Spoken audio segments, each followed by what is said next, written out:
Hi, this is Kara from the Special Needs Mom podcast. And this is Angela from Especially Organized, Sensible Solutions for Special Needs Moms. We have this heart for special needs moms. And so we thought, you know what, let's combine forces. And we have come up with what we're calling the Purge Party. And you can pretty much guess what it is. It's a party where we're going to come together and we're going to purge, or in general, accomplish a goal, a small goal together. So we have set this for January 27th, starting at 8 o'clock for my Pacific Coast people. Which means 11 o'clock for all of you on the East Coast. So this is an opportunity. If you have something on your to-do list that has just been stuck there and you are wanting to move it up on the list, you're wanting to tackle, maybe it's a space or an area of your home or a category in your home that has just needed a little time and attention. This is your opportunity for you to be online with us while you work and have access for us to help you answer your questions, help guide you, and just serve you for those 2 hours. Yeah, exactly. And I think you can tell like what we've designed is just this very high level of support for that project that you just haven't been able to tackle on your own. The thing that we are envisioning is that you get to leave this purge party feeling so accomplished because you did the thing. You started the year off getting that thing done that you were stuck on last year. And so it's a momentum builder, if you will. You can go ahead and sign up. We have a link ready for you. And we are offering this for $40 for the whole experience. Absolutely. And we hope you'll join us. I think it's going to be really fun. It's going to be a great group of moms of special needs kids. So we all get each other. We all have an understanding of what it's like to have something on our to-do list, but just we haven't been able to tackle it yet. So I hope that you will join us. We're super excited to bring this to you, and we are thrilled to work with you. All right. We'll see you all there.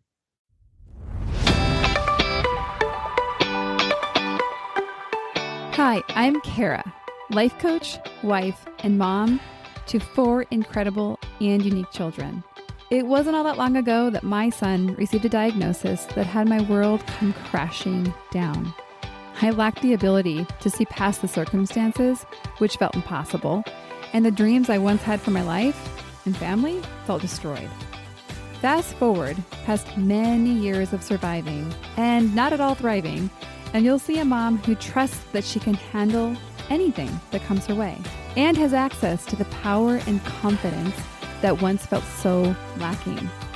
I created the Special Needs Mom podcast to create connection and community with moms who find themselves feeling trapped and with no one who really understands. My intention is to spark the flare of possibility in your own life and rekindle your ability to dream. This isn't a podcast about your special needs child. This is a podcast about you. If you are a mom who feels anxious, alone, or stuck, then you are in the right place. Welcome. Hello and welcome to the Special Needs Mom podcast. Today's episode is an activation style episode, or otherwise called a coaching style episode. Our guest today is Nikol, and she's going to tell us a little bit more about herself as we get into the episode. But I really want you to pay attention to how you relate to Nikol. In what ways would you respond to the questions or reflections that I offer her? And where do you notice that you are perhaps celebrating something that is talked about in the episode that you actually have improved on or are doing a really good job on in your own life? One of the things I want you to focus on in this episode is perhaps the gaping holes in how you care for yourself. One of the things that we started to talk about is exploring what if you thriving is the best way to take care of your child and to help them thrive.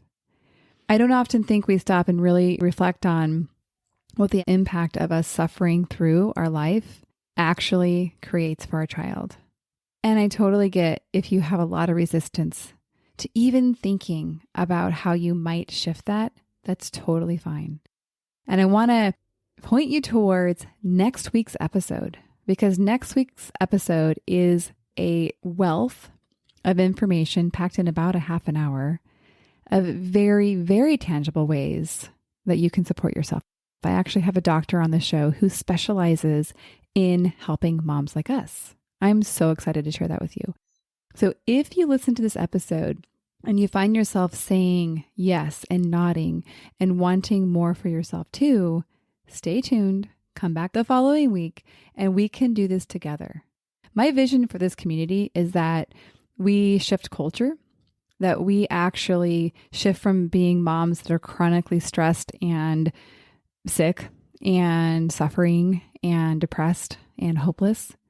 And we shift that to being kind of an army of empowered women who know how to help themselves, who have a relationship with themselves that has their own back, that not only knows that they need help, but that actually helps themselves.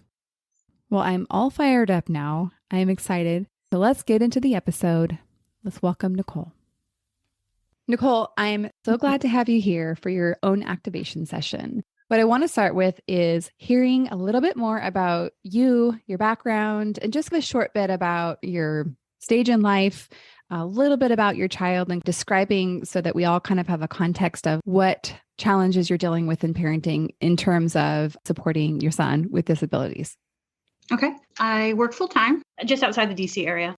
I was born and raised in Michigan, the youngest of 6, transplanted here after college, where I went to school in Maryland. Met my husband online back in 2014. I don't know. It was actually my first real relationship, and I was 33 at that time. We hit it off. It worked, and we were married in 2016. We waited about a year before trying for our first, and which we thought would be multiple. So we had our James in June of 2018. That put me at 37. So, and Matthew's, my husband's a couple of years older than I am. So we're older parents. He works full time. Our autism journey started pretty young for James. I kind of had ideas and thoughts when he was pretty young that we were dealing with something, what that was. Autism, I think, was kind of in my mind somewhere.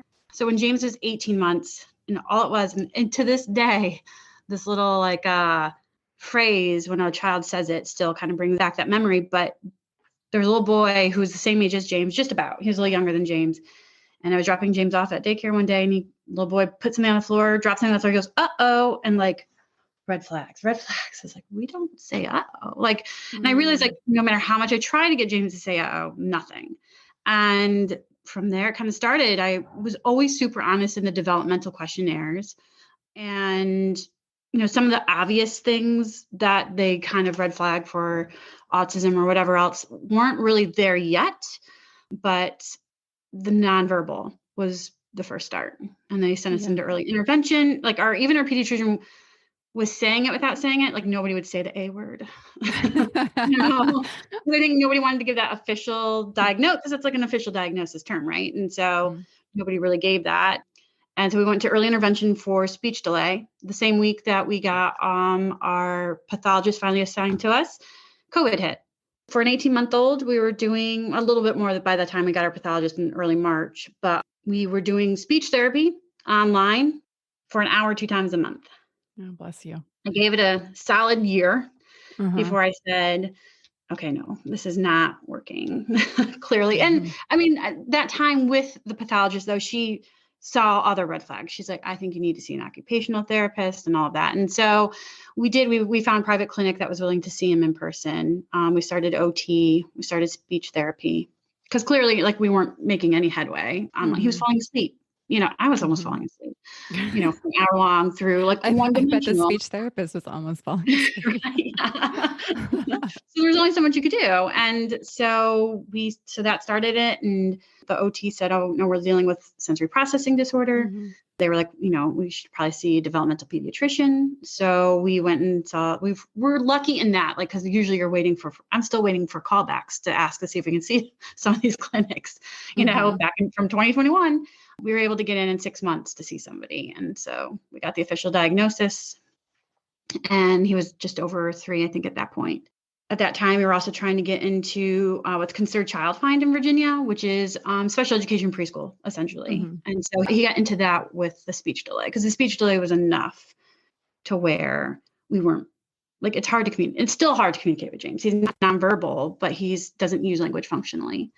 And so next year we'll be doing kindergarten in an autism room. And so, that's kind of where we're at right now. It's hard. We also think we're dealing with ADHD as well. So, Mm-hmm. but we can't screen for that until he's 5. And Mm-hmm. so I think the hardest part for all of us is just him not being able to communicate his wants and needs effectively. And he's getting older to where he knows that he can't, I think. And there's a lot of frustration in his end. And it's hard as a parent because I try to explain to people until like you really realize you're missing a component with a child, you don't realize how much that means. Like, Mm-hmm. so people who are like, oh, well, he's doing much better, but you don't know what it's like to ask your 5-year-old, how was your day? And you get as if you didn't even speak. And that is a huge connection. I don't think people realize they have with their children to be able to ask that and receive. It is a bit a give and take with your kids, right? And with special needs, it's a lot of giving. And you have this Mm-hmm. expectation of being able to take a bit, and you don't. Probably sounds so cruel to say that. I really appreciate you saying that because actually it even articulates some words of what I'm experiencing right now and where my son's at with some of the challenges of his disability, where it's shifted from him being able and having capacity in some areas to him not. And I'm kind of like, wait a second. I expected you to do this. Like, and now Right. I'm No. doing it and I'm not Yeah. liking doing it. So I relate to you. And I think that honesty is so important, right? Because it has the potential to really change how you show up for him if we're not honest and we don't actually deal with these things that are happening inside of us, right? Because you can only see that down the road, that's going to breed a lot of resentment. I'll turn it back to you. Thank you for sharing what's been the challenge and what feels really hard and just a little bit more about your experience. Right. So I think that's the hardest part for me. Like you're trying so hard to connect with this child, and I do all the things that I think are right. Whether they're right, I don't know. Mm-hmm. Some people have said, "Oh, I always think why you like that, like your child," and I'm like, I've never thought once why me. I think, oh, did you get this right? Because I think you got the wrong person for the job. There's way more like trust in Uh-huh. me and thinks I'm Mm. way more capable than what I'm capable. Like I tell my husband, like I gave myself an F at parenting the other day. Like he's like, Mm. what? I'm like, there's days I fail. I would give myself an average of a C most days is how I feel. And I probably do a better job than what I think I do, but there's no manual what comes with parenting anyways. But then throw in special needs and it's like by the seat of your pants. I have a sister and a sister-in-law who deal with special needs preschool and elementary school kids. Mm-hmm. I can talk to them to some extent, but they look at it a very clinical Clinical. Yeah. way. I'm like, you have zero, not saying that you guys aren't great at what you do, but when you tie that a parental emotional tie to it, because I remember calling my sister first after the pediatrician talk of knowing we were talking about autism without saying the autism word. And I called her, she's like, well, it's not the end of the world. I'm like, no, but I just think of all the challenges my child's going to have to go through. I'm like, we are at a bottom of a hill. And in my opinion, that could be a very steep hill.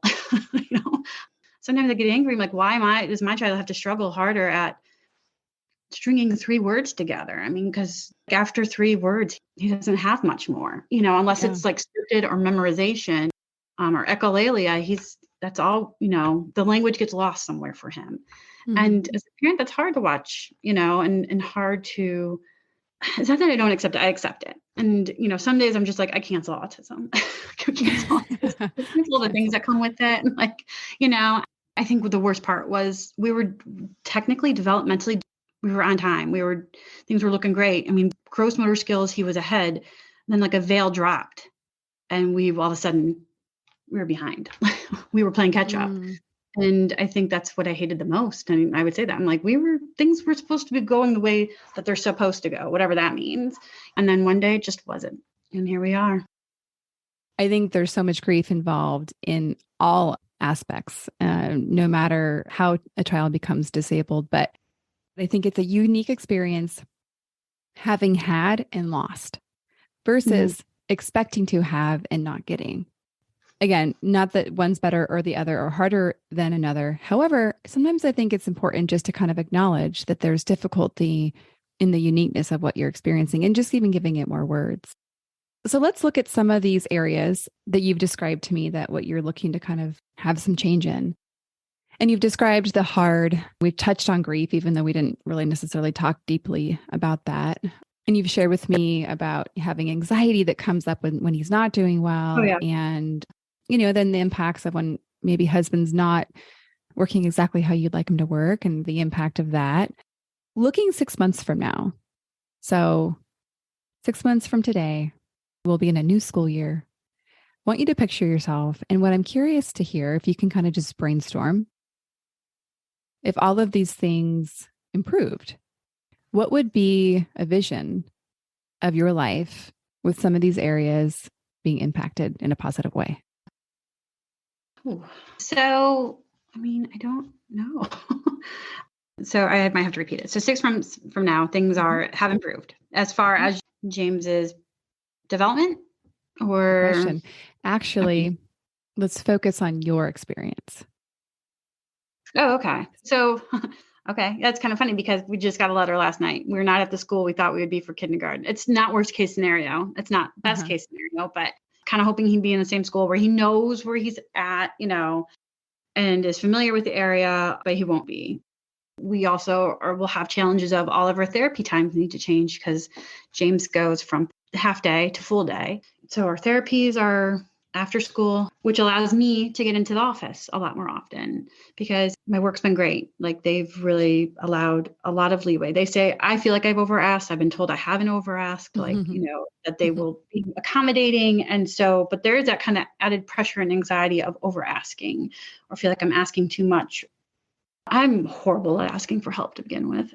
And I used to try to be very good about keeping my private life separate. That obviously changes when you have a special needs child because everybody's got to know what's going on because why are you asking for all this special requests of leaving or working from home part day or whatever. And so your private life no longer becomes private. You have to share it a lot more. Ideally, James will transition well into the changes for kindergarten. Therapies will allow both my husband and I to be able to get him to and from. So one of us isn't over asking a job. There's balance. Gosh, yeah, balance.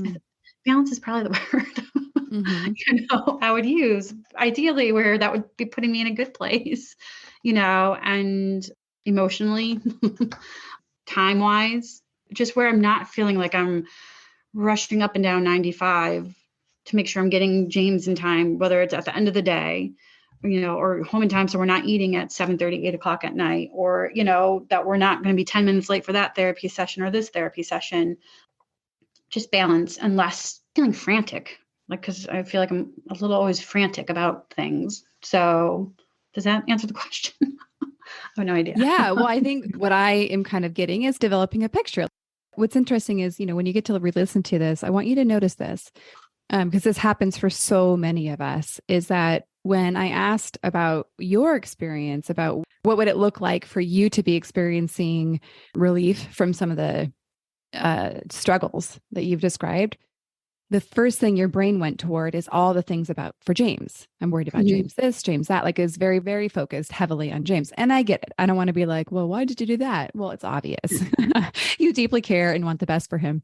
We moms tether our well-being to the well-being of our child. Not to say some of this is like natural instinct, but in some cases, when we tether ourselves to the results that our children are producing or not producing, it really puts us in a vulnerable position because in some cases, our children's results, I'm using results for like any kind of healing or change or progress, all of the milestones, I'm calling those results. If the results don't happen, then we don't get to feel how we want to feel. And not that we want to feel happy if they don't meet some milestones. However, we don't also want it to prohibit us from experiencing peace because that could be a real long life. Yeah. Okay. So does that all make sense so far? Yeah. Okay. So I'll just recap the picture. As you got warmed up, you kind of started to lean on your experience. And so what I heard is that you would then have some balance. Yeah. In 6 months, if some of these areas of struggle, if they're transformed, then you get to have some emotional balance, some time balance, and specifically not feeling like you're rushing and feeling frantic all the time, which is not a good feeling. It's really hard to have peace and joy and all the things that we generally desire when we're like rushing and kind of, I just hear stressed out. And that's where we get like where I'm short with James and my husband, like, my mind's constantly, I feel like going 1,000 miles a minute trying to make sure everything's getting done in the short periods I feel like we have. Yeah, that's where, I snap. And it is like how like the thinning spot, right? Everything that's going on and I'm not doing a lot for myself, which I know, like the words self-care, nothing gets me more anxious than the word self-care. Because things get so thinned and spread, it just will snap. Depletion of me with everything going on and all the things I'm taking care of. And and the person who literally probably should get at least is James, but he's always that straw, Yeah. and the proverbial camel's back because the screaming or the constant tugging or, whatever he's doing, he's a seeker, like sensory wise. So, I mean, he's always jumping, always running, always screaming, louder, faster, better. And that's a sensory overload for me as I'm being depleted and he's amping up. And it's always me yelling like, stop. We're told stop and no are trigger words for him. So I have to be very creative. Yeah. Okay. So probably heard some of the episodes where I talk about what I call the evolution of a special needs mom. And this is just 5 phases that I have seen as consistent patterns for us moms as we navigate our life. And so I think it's sometimes helpful just to describe where we are or where I think you are. I don't have to be right about it because it helps us see next steps. It helps us see like areas where we can focus on to grow. And again, this is for our experience so that we can really ultimately have that access to peace and like calm is what I hear for you a lot too. So, a lot of us start off at that stunned survival or like, diagnosis days when you're getting all the therapists set up, like when you're just literally like learning all the new languages and all that. Then we move into stage 2, which is what I call stabilized yet self-sacrificing. And this is where I kind of see you fitting in. And the reason is because we see that self-sacrificing. And a lot of times it's that thing I mentioned about how all of your energy was focused on James, almost so you couldn't even see yourself. And then what ends up happening is like moms lose their identity. They're like, I don't even know who I am anymore besides James' support mom. What else is there? Like you rush to work, you rush back, and it's James and maybe your husband in terms of what you can focus on. Yeah. So what happens is we start to get tired of it. Not that you're not already tired of it, but you start to get real tired of it to the point where you're like, I can't do this anymore, or I don't want to do this anymore. And so then we start to move in what's called the rebellion, where we kind of push back against that singular focus and start to reclaim some of our identity, but also really start to recognize, okay, how I've been doing this is not how I want to do this the rest of my life. Does that sound familiar? Yeah. The days I say I want to just cancel autism because with it comes so much more. All the therapies and all the IEP meetings and all the calls and the worry, when I say it, I mean like the whole kit and caboodle. It's not just my son's diagnosis, but yeah, no, those are the days where I'm just like, I'm done. Like we can all let's just stop the therapies and see what happens, which I would never do. But there's days where I just think that I'm like, let's just, not worry about it all. But then I'm really interested how you said I would never do that, especially if I contrast it to how you talk about self-care. It was like, don't even talk to me about self-care. But I'm curious why you're like, I would never stop therapy. And I'm not suggesting that you should, but I'm very curious about the solidness in the way that you said that. I mean, because that's our ultimate goal when we said we were setting out to do everything for James. Like no matter, I think whether it's special needs or not, is to see your child thrive and be happy and you want to set them up for success. Not success. Success is the wrong word, right? To meet their potential, what their potential is in life. And with James, I mean, he was diagnosed pretty young. Like I told Matthew the other day, I'm like, we have no idea what he still has so much development to do, what really the autism in the end will look like for James. Will we be where we are language wise? Will we not? Like there's always this fine balance too. Cause I always say, I don't want to set him up for failure, right? Because we don't know what his potential is. I want him to succeed and I want him to thrive, whatever that looks like. If that means James never gets beyond the speech ability of a 8-year-old, then so be it. But if we don't try, we never know, right? We're not helping him. What if you thriving is the best way to support James's thriving? On a logical subconscious, I know there's truth to that. Like, you know what I mean? Like, I get it. Like, I have to try to be the best version of myself for my son to be the best version of himself. You know what I mean? Like, I don't want to be the raging mom who seems frantic. I would love to present that calm to my child. And no matter how much I try, there's days I probably do succeed and there's days I don't. No, I get what you're saying. And Well, then, yeah, a follow-up question is, what do you think the natural consequence of not changing anything and having it continue to go how it's going in terms of what you've described, the frantic, the perhaps some, exploding on your children? Like, what's the natural consequence for you and for James? I think that being so spread thin, like, and just my mind in so many different directions, I cannot give him the focus that he probably does need. And there's days where I go to bed and like, oh no, I didn't do very good there, did I? Because I am always like, get home, make dinner, all right, let's do the bedtime routine. And there are more days than I would probably ever admit to that where like I do go to bed being like, well, where was my time? Like I was so frantic and so worrying about making sure we're all in order that no, yeah, I didn't sit down and just sit with my kid. And there are times where I'm better at it, like where I'm just like, but let's just sit. Let mom hold you. Can mom hold you?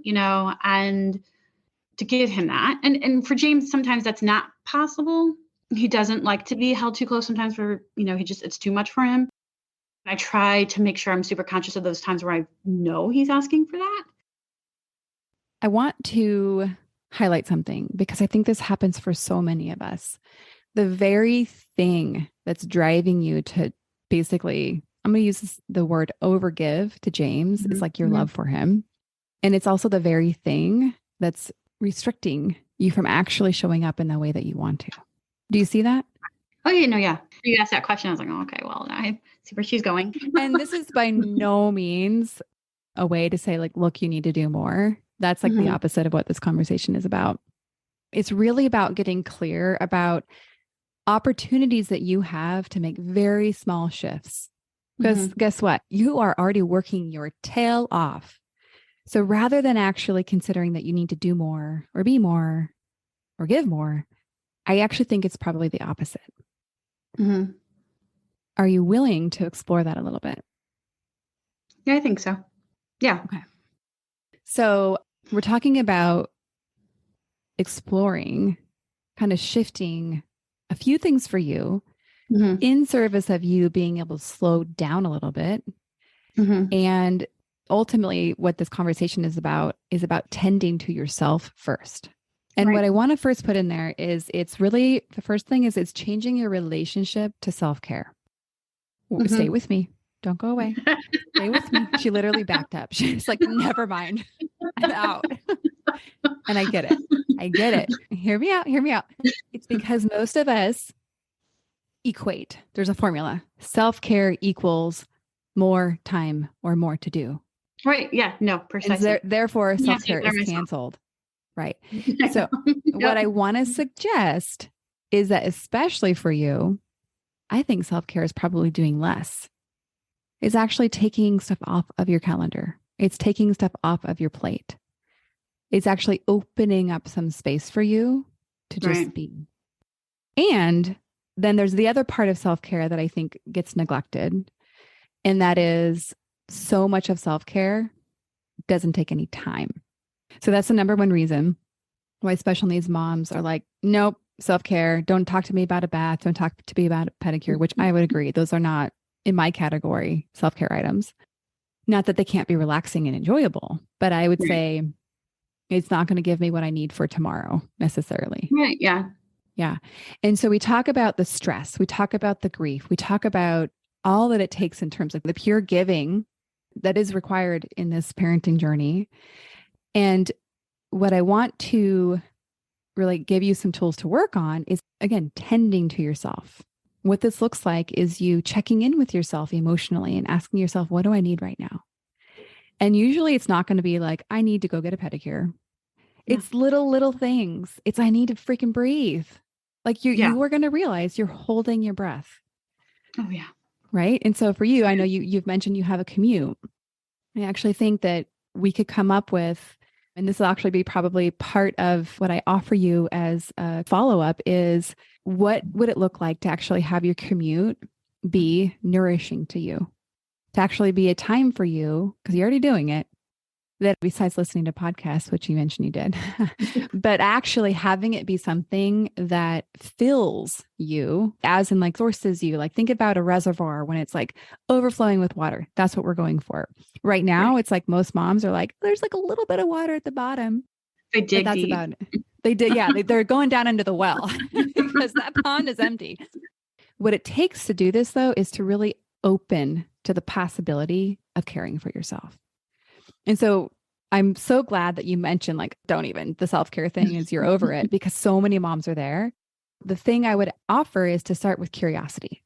Just like when I asked that question, what do I need right now? It's just a curiosity-based question. It's not saying you have to do anything. It's not saying you should do anything. It's just offering yourself the opportunity to explore. So that's going to be the first thing. And just to kind of quick recap. So the thing that I would invite you to do is look at non-time-based activities that can support you in your emotional well-being. Okay. And so we can brainstorm offline and I'll give you some tools. But is that something that you're willing to do this week? Yeah, I am. So that's kind of in the self-care category. The other thing I would be curious if, like, really doing an inventory of how you spend your time and energy.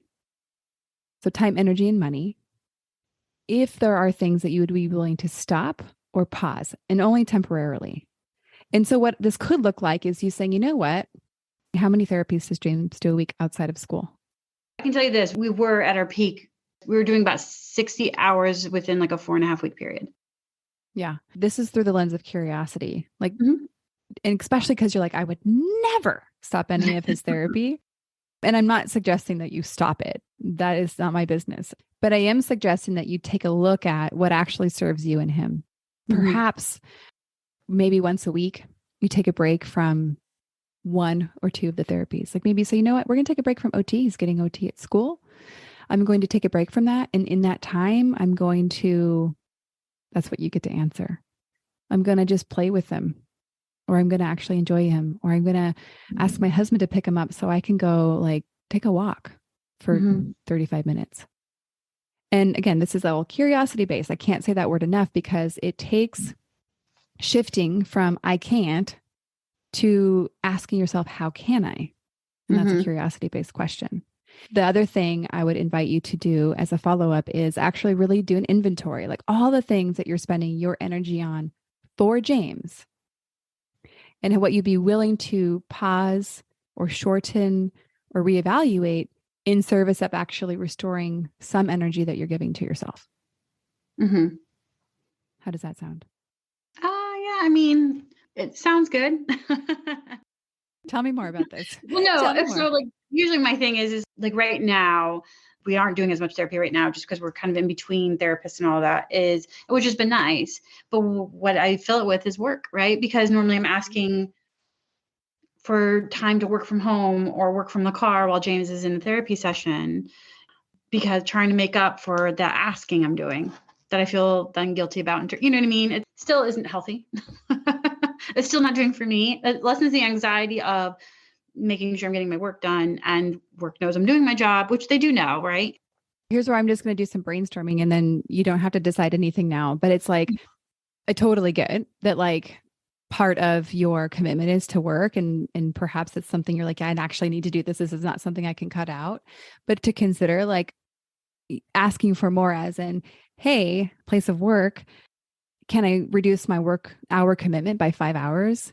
And in return, I'll promise to produce the same amount I was at full time.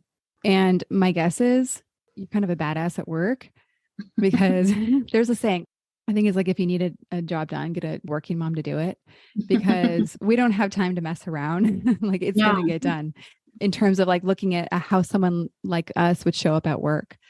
especially if it's not a time-based thing. Like you're not just punching the clock, like you're actually getting stuff done. So that's just one idea, right? You could say, okay, instantly you could grab 5 hours and say, you know what? I'm taking that 5 hours from having to kind of be at work or produce during those times.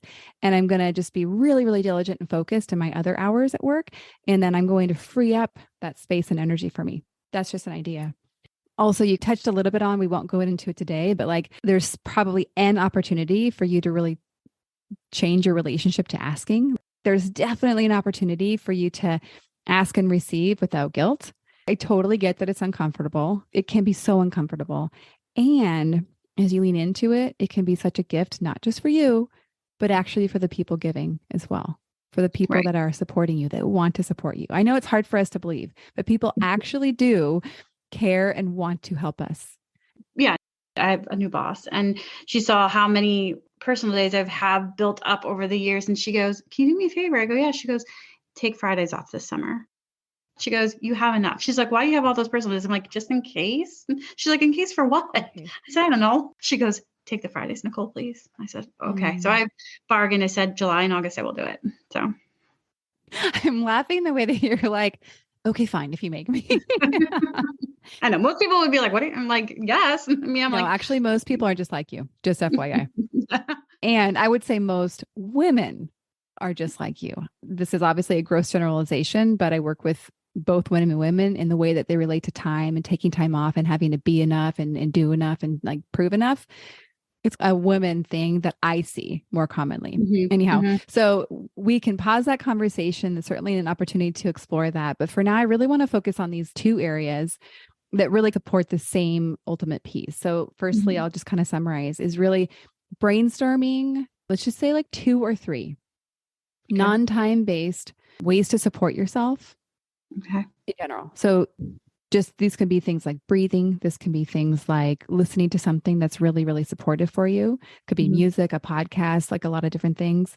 It could be learning to actually have conversations in your mind that instead of going down the it's so hard, this sucks trail, it's actually like those curious-based conversations. So even just something as simple as that, like that in my book is self-care because you're caring for your mind, you're caring for your spirit, all of those things. So that's the first one. And then the second one is to do an inventory of all the things that you do for James. And you can actually add all your life stuff too, right? You can even do this with your husband. Say, hey, let's do an inventory and kind of see all the things we do. And let's kind of see if we might want to reinvent this a little bit because what we're doing now is not working. Because what we're doing now is producing a mom who's stressed and frantic and nobody wants that. I want you to connect that like, actually, this is going to take letting go of something to have it shift for you. You have some awareness. You know exactly what areas. Now it's just taking those small actions. These don't have to be big. All right. Any questions as we wrap up? Okay, good. Well, you're going to get a follow-up email with all of this summarized and you'll have clear action steps. And so I'll give that to you. And I just want to thank you for this conversation. I want to thank you for your honesty. I want to thank you for being a mom who is so committed to loving her child, because I think this kind of love in the world is powerful and I love being around it. So thank you for showing up in that way. Thank you. Yeah. All right. Well, everyone, we'll see you in the next episode. One more thing before we officially wrap up this show. Sometimes when I'm listening to podcasts, I have the experience of wanting more. I'm listening at the very end thinking, I sure wish that episode didn't end. I invite you, if you feel in any way the same way, I invite you to the Special Needs Mom podcast community, which is a free group that I host on Facebook, where we as a community of fellow moms who listen to this podcast and are experiencing life in similar shoes, get to talk to one another, get to share stories, get to actually interact. I hope you'll consider joining. See you over there.